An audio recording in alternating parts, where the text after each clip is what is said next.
Talking Toffee is proudly in association with EFCFeelingBlue.com and GoodisonGossip.com.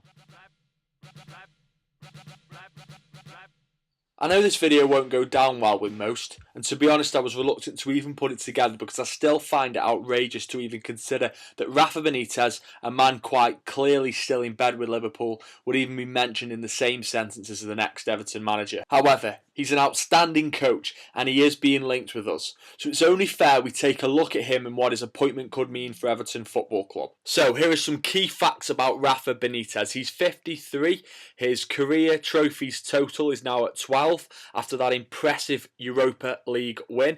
His career victory rate is 50%, which isn't too bad either, and the best odds you can get on him to become the next Everton manager at the time of recording this video are currently 33-1 at Stan James. Firstly, the rumours surrounding Benitez are proving quite decisive amongst Evertonians. This is due to his strong links with that shower of piss from across the park. In a press conference yesterday, he didn't exactly rule himself out of the running, but he didn't sound too open to the idea of coming and managing the People's Club either. For myself, and no doubt for you, it's hard to actually forget his small club comments aimed at Goodison whilst in charge at Anfield. However, it's also extremely hard to not see the positives that this appointment would bring. Rewind a few years back and take a look at his time at manager of Valencia. His record was actually quite impressive.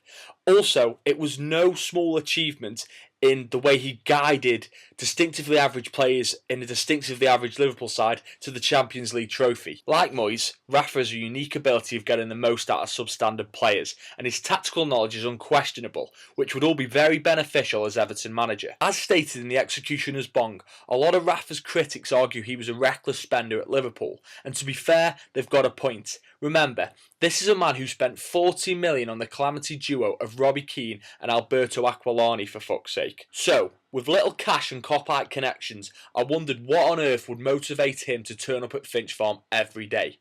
Well, it's obvious he's got a desire to stay in English football, and his ego will dictate that he wants to operate at the top end of the league. Why else would he have taken that job at Chelsea? Therefore, with a 6th place finish this year, we're probably the only real option for him in English football.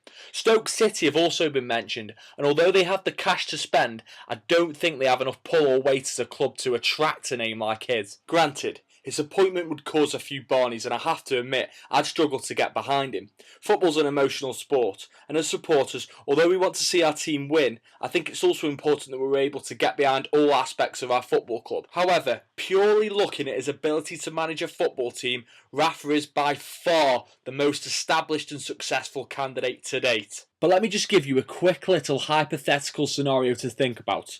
Can you imagine if by November of next season, Everton are going along nicely with Rafa at the helm?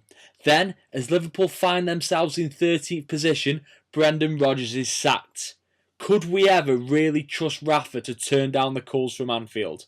Thanks again for watching Talking Toffee. Subscribe, share on your social media like your Facebook and your Twitter, and leave your comments below.